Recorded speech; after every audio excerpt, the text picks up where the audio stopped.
My name is Claire Donovan. I'm 28 years old. And 15 years ago, when I was just 13, my own parents packed up my things, set them on the front porch, and told me I was someone else's problem now. Last week, those same two people walked into an attorney's conference room with polished shoes, designer clothes, and a lawyer who charged $400 an hour. All of it funded by borrowed money. I later found out, absolutely certain they were about to walk away with millions of dollars from my uncle's estate. They were wrong. When attorney Patricia Lawson broke the seal on that envelope and started reading, the confident expressions they'd carried into the room began to dissolve. And when she reached Clause 7, the clause that revealed something none of us had ever spoken aloud, my mother, the woman who once told me to my face that I was no longer her daughter, pushed back her chair and stood up so fast it scraped against the floor. Her face had gone the color of old chalk. Her mouth was open, but no sound came out. Before I tell you what happened next, if you've ever had to fight to prove your own worth to people who should have loved you unconditionally, this story is for you. Take a second to subscribe if this kind of content connects with you, and drop a comment telling me where in the world you're watching from and what time it is there. I genuinely love reading those. Now let me take you back to the summer of 2010, when I was a 13-year-old girl who had already learned that love in her household was not evenly distributed. Part 1. The girl who got the leftover cake. We grew up in a small house on the east side of Portland, Oregon. Nothing fancy. My father, Gary Donovan, worked at a tire and auto shop about 2 miles from our house. He was a quiet man by nature, which in practice meant he rarely said anything that my mother, Patricia, hadn't already said first. My mother ran our household like a property manager. Everything had a value, and that value determined how much attention it received.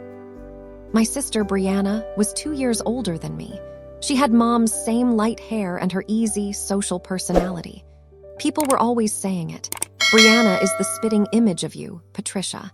Mom would smile in a way that lit up the room. Brianna and my mother had their own kind of gravity. They orbited each other naturally. I looked like my father's side of the family, dark hair, quieter features, a tendency toward books and numbers instead of people. Mom never said that was a problem. She just never seemed to notice it was anything at all. The imbalance wasn't dramatic. It was the kind of thing that shows up in the details.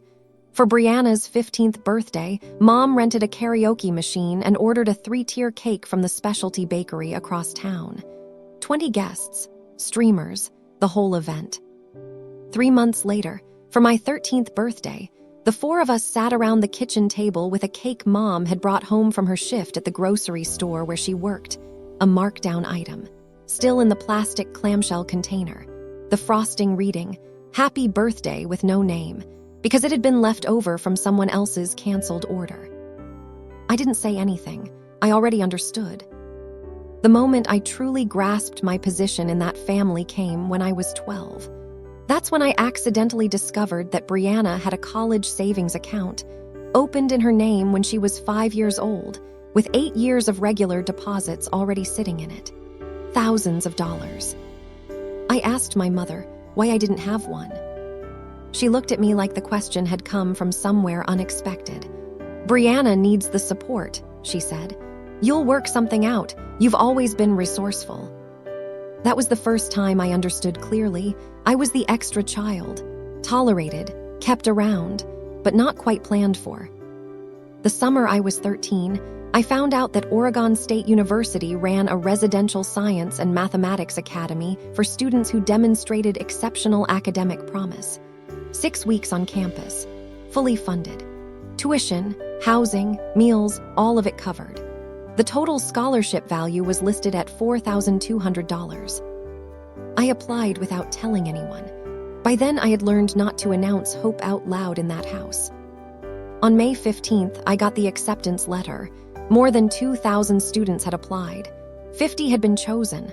I was one of them. For about 4 hours that afternoon, I felt genuinely extraordinary. Then Brianna mentioned, over dinner that same week, that her drama teacher had told her about a performing arts camp in California. 3 weeks, no scholarship, and the price was listed at $800. My mother announced her solution that same evening, the way someone might announce they'd figured out the grocery budget. "Claire, you'll write to decline the science program. We can't send both of you to summer things, and Brianna's camp will look better on her applications." She said it the way you'd say pass the salt. I stared at my plate. Something rose up in me, not anger exactly, more like a quiet refusal. The words came out before I could think better of them. "No." The silence that followed was the loudest I'd ever heard in that kitchen. "I'm sorry." Mom's voice had that particular low, measured quality she used when she was more dangerous than angry. "The scholarship isn't money you can redirect," I said. My voice was shaking, but the words were clear. "I earned that program, it's mine." My mother looked at me like she was seeing a stranger. "If you can't make sacrifices for this family," she said slowly, "then maybe you don't belong in it." I thought she was expressing frustration. I didn't understand she was telling me her actual plans. 3 days after that dinner, I walked home from the public library to find 2 black garbage bags sitting on the front porch. My belongings were inside them. My mother stood in the doorway with her arms crossed. She didn't look angry. She looked done, like someone who had finished a task they'd been putting off. "I called your Uncle Martin," she said. "He's coming to pick you up. You'll stay with him from now on." I looked past her into the house. My father was visible in the hallway. He didn't meet my eyes. He didn't move. I looked up at Brianna's window on the second floor. The curtains shifted. Our eyes met. She stepped back into the dark of her room and didn't come down. I sat on those garbage bags for 4 hours. Mom went back inside within minutes. The porch light never came on. Uncle Martin lived in Seattle, 3 hours north. He drove through the night. When his dark blue Subaru finally pulled into the driveway, I was still sitting on the porch, knees pulled to my chest in the dark. He stepped out without saying anything at first. He just walked up, looked at me, and wrapped me in a hug that made it hard to breathe. "You have a home now," he said quietly. "That's the last time you sleep on someone's porch." As we drove north through the dark, I didn't know that before he left. My mother had signed a legal document. I didn't know what that document was, or what it meant, or that it existed at all.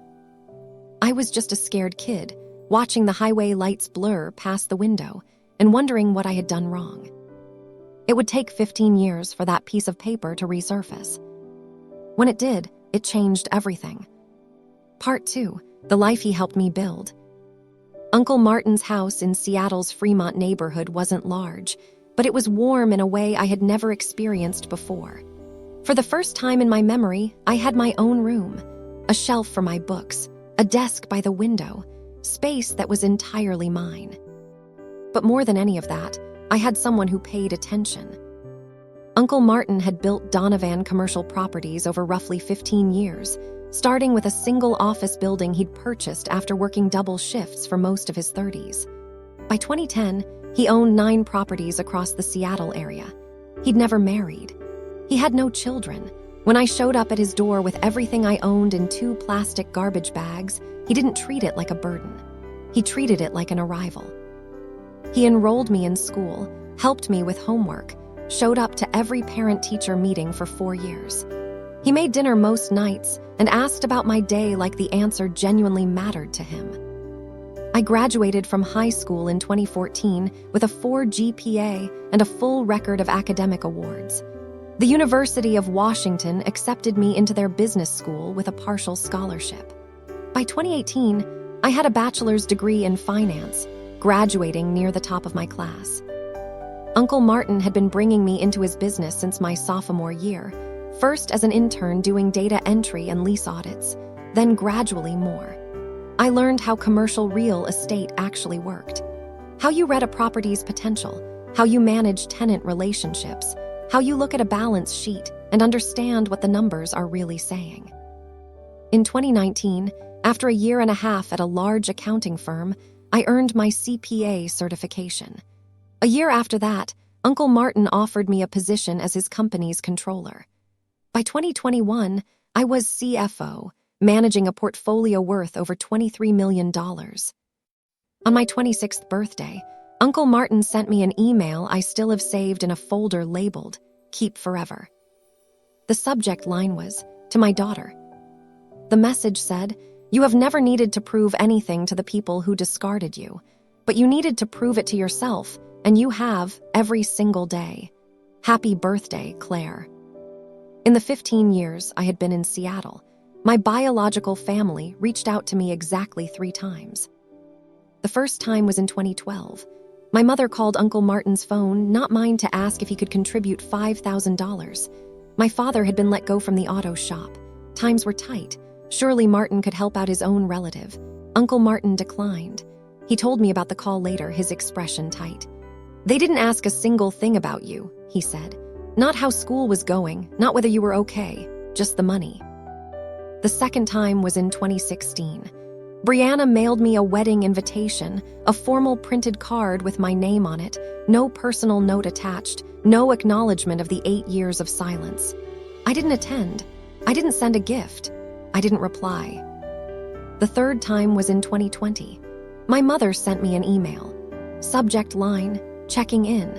She mentioned she'd seen a write-up about Donovan commercial properties in a Seattle business publication, expressed vague hope that I was well, and suggested we might catch up sometime. I deleted it without responding. I wasn't carrying resentment.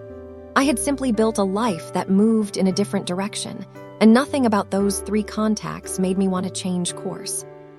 Part 3, the diagnosis and the will. In the summer of 2024, Uncle Martin was diagnosed with congestive heart failure, advanced stage. The doctors gave him 12 to 18 months. He lasted 8. During those final months, he met with his estate attorney several times and updated his will in June of 2024, 6 months before he passed.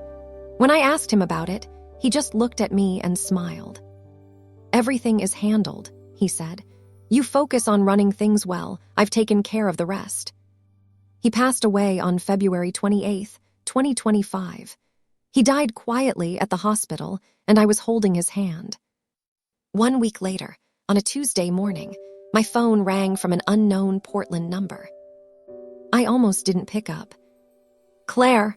The voice was immediately familiar, despite 15 years of silence. My mother's particular way of saying my name, like she was testing to see if it still worked. "Patricia," not Mom, just her name. A pause, I could sense her recalibrating. "I heard about Martin, I'm sorry. I was thinking I might come up for the memorial, pay my respects." "The memorial was 4 days ago." Another silence. "Well, I also heard there's a reading of the will coming up. Family has certain rights in these situations, especially when it involves a sibling's estate." There it was. "How did you find out about the will reading?" "I have legal representation. A Mr. Dennis Garrett. He made some inquiries." The next morning, I called Patricia Lawson, Uncle Martin's estate attorney. She confirmed that my mother had hired an attorney who had filed a formal challenge to the will on grounds of undue influence. The claim being that I had manipulated my uncle during his illness and pressured him to restructure his estate. They were also asserting that my father, as the deceased's brother, should be treated as an heir under family inheritance principles.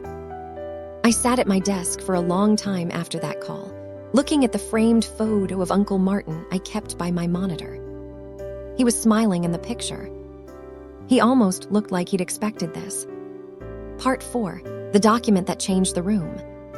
Patricia Lawson's firm occupied a corner of a high-rise in downtown Seattle with views across Elliott Bay on clear days. March 10th was not a clear day. Rain ran in sheets down the floor-to-ceiling glass as she laid out what we were facing. "Garrett filed a formal challenge on behalf of your parents," she said, sliding a copy across her desk. "Their theory is that you isolated Martin from his family during his final year and influenced the estate plan. They're requesting 50% of the estate on the grounds that your father, as the only surviving sibling, has a natural claim." I read through the filing. In the section describing family history, my mother had written that I had abandoned my family and exploited Martin's loneliness. I had to read that sentence twice. The woman who had left me sitting in the dark on her porch was claiming I had abandoned her.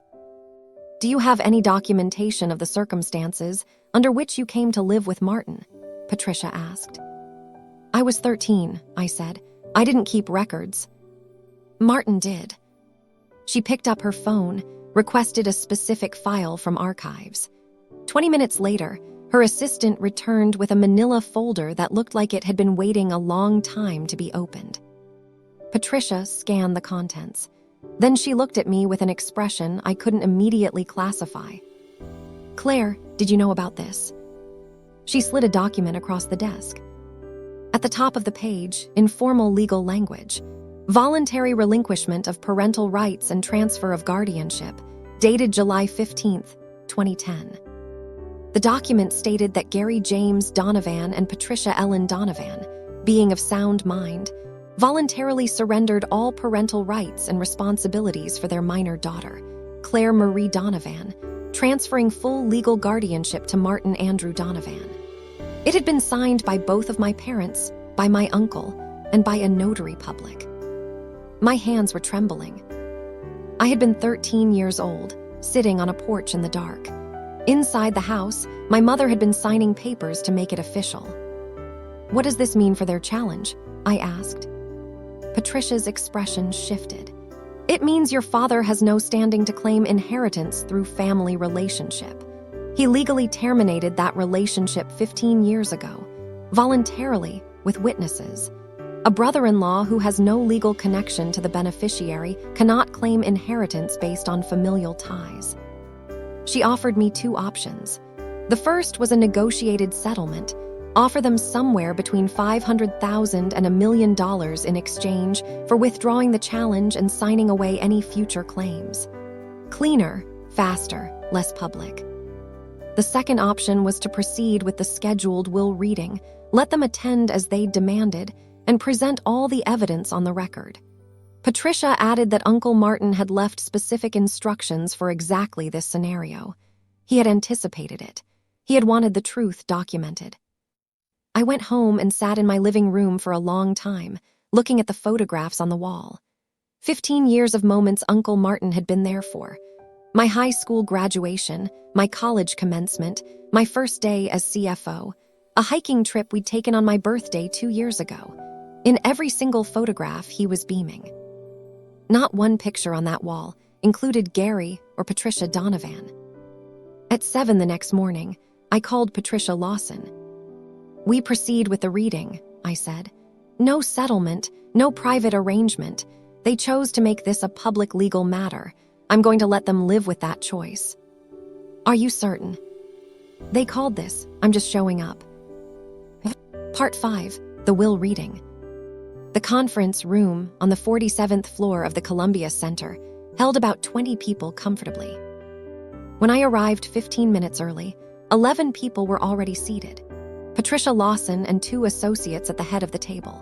Thomas Reed, the senior accountant who had handled Uncle Martin's finances for over a decade. Representatives from 3 charitable organizations that had been long-term recipients of Uncle Martin's giving Children's Alliance Northwest, Rebuilding Together Seattle, and the Cascade Wilderness Foundation. And 5 senior staff members from Donovan Commercial Properties who had known Uncle Martin since before I arrived. My colleague and closest friend, Adrian Park, who had joined the company as operations director 3 years earlier and was one of the only people besides Patricia Lawson who knew my full history, sat near the door and gave me a quiet nod when I entered. I took the seat directly across from where Patricia Lawson would be reading. I set my folder of documents on the table in front of me and waited. At 2:03 p.m., the elevator opened. My mother stepped out first. She had dressed for a different kind of event, black dress, strand of pearls, makeup that had taken time. She surveyed the conference room the way someone surveys a property they're about to make an offer on. My father followed behind her, slightly hunched in a suit that no longer quite fit the person wearing it. He saw me and looked away immediately. Some habits don't change. Brianna came next, in a lavender dress that seemed chosen for a garden party rather than an estate proceeding. At 30, she looked tired in a way that wasn't about the early flight. Their attorney, Dennis Garrett, brought up the rear. Silver-haired, polished, with a briefcase that announced its own price tag. He moved like someone who had won enough cases to believe he would win this one. My mother's eyes found me within seconds of entering the room. "Claire!" Her voice carried the particular projection of someone who wanted the whole room to register her composure. She moved toward me like she was about to initiate an embrace. "Patricia," I stayed seated, her name not Mom. Something crossed her face. She recovered quickly. "I thought we might have a word privately before this starts." "The reading begins in 2 minutes. Whatever you'd like to say can wait." Patricia Lawson rose. "Mr. and Mrs. Donovan, Ms. Donovan, Mr. Garrett, there are chairs arranged along the wall for attending parties. The main table is reserved for named beneficiaries and estate representatives." My mother's jaw tightened. She had expected the center of the table. She was being redirected to the margins. She didn't take her seat quietly. She paused near the charity representatives to introduce herself, loud enough for the room. "I'm Patricia Donovan, Martin's sister-in-law. We were extremely close for many years before certain circumstances changed things." A meaningful glance in my direction. Dr. Marlene Ackheffer from Children's Alliance, Northwest, nodded politely and said nothing. Brianna, settling into a chair against the wall, added her voice. "Uncle Martin practically lived at our house when we were little. I don't understand why she gets the main table and we're sitting back here." Dennis Garrett was already writing on his legal pad, cataloging everything, looking for something he could use. I gave him nothing. My mother wasn't done. As Patricia Lawson organized her papers, my mother's voice cut across the quiet room one more time. "A child who gets pushed out of a family usually has her reasons. I just wish Martin had understood that before it was too late." The room shifted. Several people looked uncomfortable.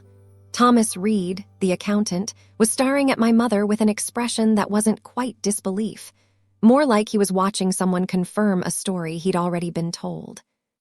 I looked at Patricia Donovan steadily. She was exactly the same. The same certainty, the same compulsion to control the version of events being absorbed by everyone in the room. 15 years had not softened any of it. Patricia Lawson cleared her throat. "It is 2:10. We will begin." She broke the seal on the large envelope and began to read. "This is the last will and testament of Martin Andrew Donovan," she said. "Born September 3rd, 1956. Deceased February 28th, 2025. This document was executed on June 22nd, 2024. She noted that a psychiatric evaluation had been completed on June 14th, 2024, 8 days before the signing, confirming full testamentary capacity and the absence of any undue influence at the time of execution. I watched my mother exchange a look with Dennis Garrett. Their strategy had included challenging Uncle Martin's mental state. This documentation complicated that angle considerably. Patricia Lawson read through the preliminary articles. Then she reached Article 4, the asset inventory. 12 commercial properties in King County and Snohomish County. Combined assessed value, $18.6 million. Investment accounts holding diversified equity positions valued at approximately $4.3 million. Cash and liquid assets, $1.2 million. Personal property and vehicles. I heard Brianna whisper to our mother, "That's almost $24 million." My mother nodded, her expression calculating. Article 5 addresses specific bequests and exclusions, Patricia Lawson said, turning the page. She read the opening line of the first clause. Regarding Gary James Donovan, brother of the deceased, I make no provision in this will for my brother Gary James Donovan, and I wish the following reasons to be read aloud and entered into the record. My mother's smile flickered. First, Patricia Lawson continued, reading Uncle Martin's words directly. In February of 2002, Gary borrowed $85,000 from me with a signed and witnessed promissory note, promising repayment within 5 years. 23 years have elapsed. Not a single dollar has been returned. I have retained the original note. My father's face went pale. Second, Lawson continued. On July 15th, 2010, Gary and his wife Patricia voluntarily executed a legal document relinquishing all parental rights to their daughter, Claire Marie Donovan, transferring full legal guardianship to me. This document was notarized and filed with King County Family Court. My mother was on her feet before the next sentence. What does that paper have to do with anything? Her voice was loud and unsteady. Several of the charity representatives flinched. Patricia Lawson paused. She looked at my mother over the top of her reading glasses. She continued without acknowledging the interruption. The significance of this document is as follows. By legally terminating their parental relationship with Claire, Gary and Patricia Donovan severed any connection they might otherwise have claimed to my estate through her. Claire is my legal heir. Gary is not her legal father. Therefore, Gary carries no familial relationship to my designated heir and has no standing to challenge this will on grounds of family connection. My father was standing now too. That's not how this works. I'm his blood brother. Dennis Garrett grabbed Gary's arm and pulled him back down, but even the attorney's face had lost its color. Patricia Lawson reached into her folder and placed the original guardianship relinquishment document on the table. For the record, this document is on file with King County Family Court, file number 2010 GH6214. A certified copy is available for examination by any party. My mother stared at that document like it was something she had hoped would stay buried forever. She did this, my mother said, her voice cracking at the edges. Her finger extended toward me. She poisoned him against his own family. She manufactured this whole thing. Dr. Acaffer from Children's Alliance, Northwest, looked deeply uncomfortable. The Rebuilding Together representative had gone very still. Brianna tugged at my mother's sleeve. Mom, people are watching. I don't care.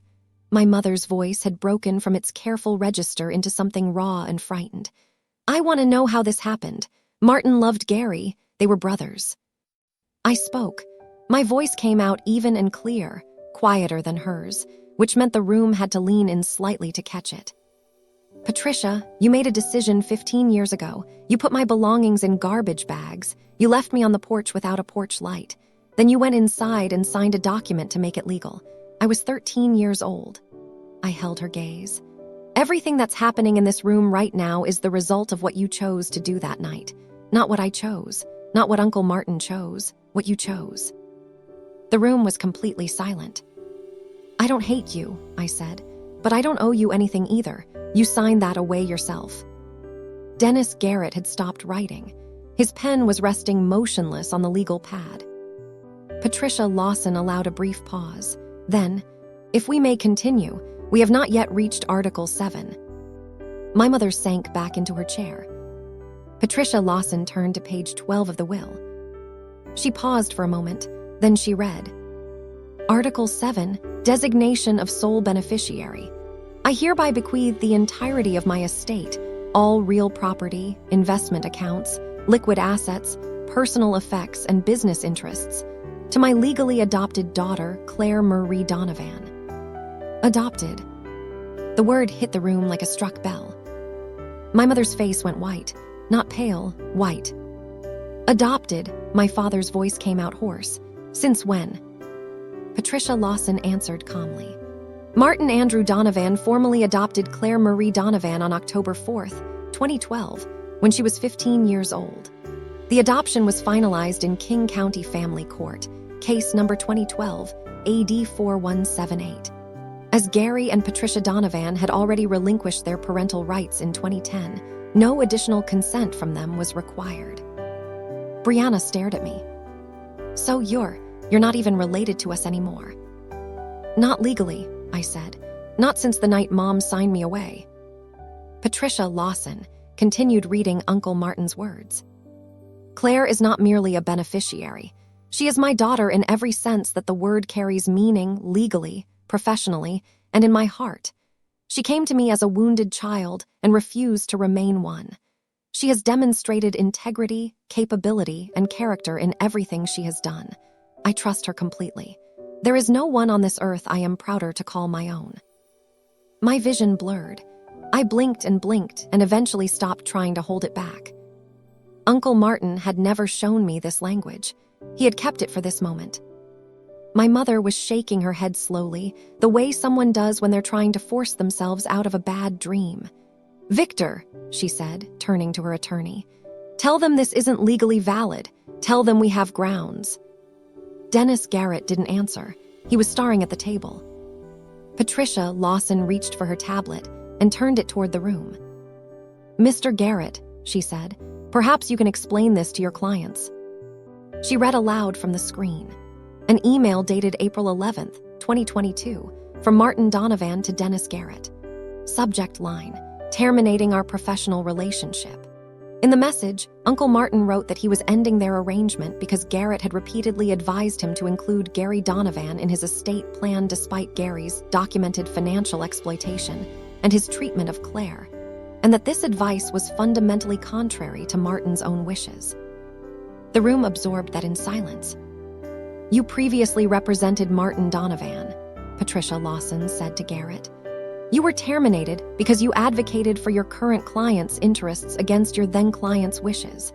You accepted this case against Martin's estate without disclosing that prior relationship to the Donovans.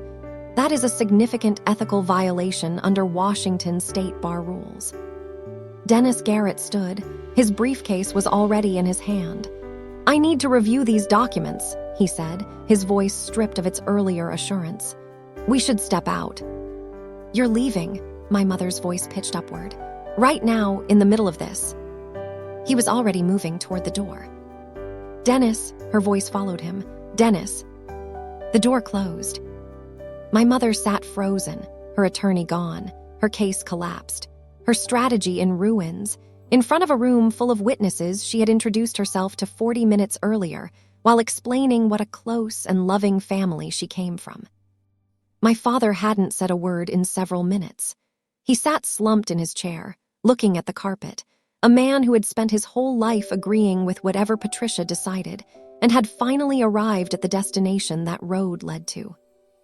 Brianna was crying silently. I didn't know if it was about the inheritance or the humiliation or something older than both of those things. My mother turned to me one final time. The mask was completely off now. What was underneath wasn't anger anymore. It was something smaller and more desperate. A woman who had walked into a room expecting a windfall and was leaving with nothing but a public record of what she'd done 15 years ago. "Claire," her voice broke on my name. You could still choose to, we're blood, whatever any paper says." I stood up from my chair. "You stopped being my family on July 15th, 2010, I said. "You chose that, Patricia, every single part of it, I didn't." I turned to Patricia Lawson. "Shall we continue with the remaining articles?" She nodded. My mother didn't speak again for the rest of the reading. Part 6, What Uncle Martin Left. Before Patricia Lawson reached the charitable bequests, she withdrew a smaller sealed envelope from her folder. "Mr. Donovan left a personal letter for Claire," she said, "with instructions that I offer to read a portion aloud at Claire's discretion." I nodded. She unfolded a single handwritten page. Uncle Martin's handwriting, the same writing I'd seen on birthday cards and sticky notes left on my office desk for 15 years. She read, "Claire, if this letter is being read out loud, then things went exactly the way I thought they would. Your biological family showed up looking for money they didn't earn from a man they hadn't thought about in years. I'm sorry that you had to stand in that room and face it, but I know you can. I've always known.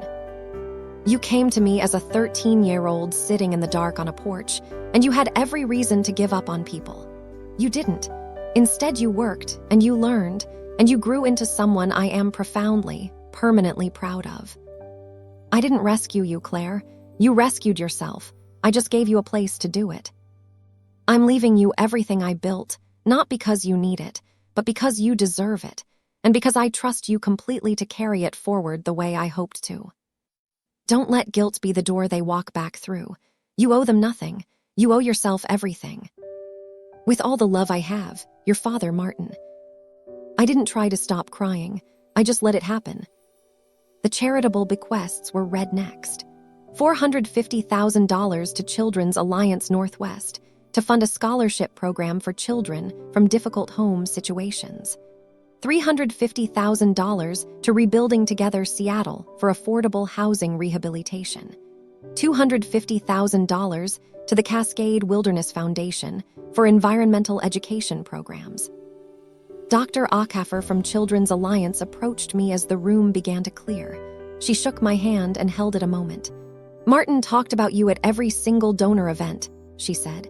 "He never missed an opportunity to tell people what you were doing. He was so proud it was almost impossible to change the subject." She pressed her card into my hand. "When you're ready to talk about that scholarship fund, please call me directly." Adrian appeared at my shoulder. "You okay?" "I'm peaceful," I said. "That's better than okay." When Patricia Lawson formally concluded the reading at 3:52 p.m., my mother rose slowly from her chair. She had aged visibly over the course of 2 hours. The confident, composed woman who had walked in expecting millions now moved like someone carrying the full weight of 15 years of choices all at once. She turned toward me one last time at the door. She opened her mouth. I watched her lips begin to shape something, the beginning of "I'm sorry," maybe, or something else she'd been holding for a long time. Then she closed her mouth, turned, and walked out. I watched her go. I felt something complicated and quiet. Not triumph, not vindication exactly, but the particular feeling that arrives when a story that has been waiting to end finally does. Part 7, After. 1 week after the will reading, Uncle Martin's estate attorney filed a formal complaint with the Washington State Bar Association regarding Dennis Garrett's conduct. She was professionally obligated to do it, and she did it without being asked. 2 months later, the Bar Association issued its findings. Garrett was suspended for 6 months, fined $12,000, and required to complete professional ethics training. Several of his major clients quietly moved their business elsewhere in the weeks that followed. His firm's annual revenue reportedly dropped by close to $200,000 that year. I didn't pursue any of that. I didn't make a single call or send a single letter about it. He had walked into a situation knowing exactly what it was, banked on intimidation carrying the day, and discovered that the documentation he hadn't bothered to investigate was the thing that undid him. Some people construct their own outcomes without needing any help. 3 weeks after the will reading, an email arrived from Patricia Donovan. The subject line was, "Please read this." She wrote that she had been reflecting on the will reading, that she had said things in the heat of the moment that she wasn't proud of, that she understood she had made mistakes when I was young, and that she was acknowledging that now. She said she wasn't asking for money. She said blood doesn't disappear because of legal paperwork. She said she was my mother and always would be. She suggested we talk. I called my therapist, Dr. Reyes, and read the email to her over the phone. "What do you notice?" she asked. I thought about it. She admits mistakes but doesn't name what they were. She says she's not asking for money and then immediately pivots to wanting something. She calls herself my mother despite having signed that title away legally 15 years ago. "What do you want to do?" I spent 2 days writing my response. It was 4 sentences. "Patricia, I've read your email. I forgave you a long time ago for my own sake, not yours. But I don't want a relationship with you. Please don't contact me again." She didn't reply. I felt no guilt about it, only clarity. 2 months after the will reading, a letter arrived at my address. Handwritten, plain paper, Portland postmark. The return address listed B. Warren. Brianna had taken her ex-husband's name after their divorce. I opened it expecting another version of what my mother had sent. What I found was different. "Claire, I'm not writing to ask for anything. I don't want money and I'm not asking you to forgive me. I just need to say something I should have said 15 years ago. The night Mom and Dad told you to leave, I watched from my bedroom window. I watched you sit on that porch with your bags for 4 hours. I watched you in the dark and I never came downstairs. I was 15. I could have. I could have brought you water or sat with you or at least told you it wasn't right. Instead, I just stood at the window and I watched. I have thought about that window ever since. Every time Mom would talk about you, always casting herself as the wronged one, always rearranging the story, I would think about what I didn't do. I'm not asking for a relationship. I'm not asking you to let me back in. I just couldn't let another year go by without telling you that I knew. I knew what I did was wrong. You deserved better from me. If you never want to hear from me again, I understand completely. Brianna. I read it 4 times. It was the first honest thing anyone in my biological family had ever said to me. No excuse-making, no deflection, no ask wrapped inside an apology. Just the truth, stated plainly without expectation of reward. I didn't write back immediately. I needed to figure out what I actually wanted, not what would look gracious from the outside, but what I genuinely wanted for myself.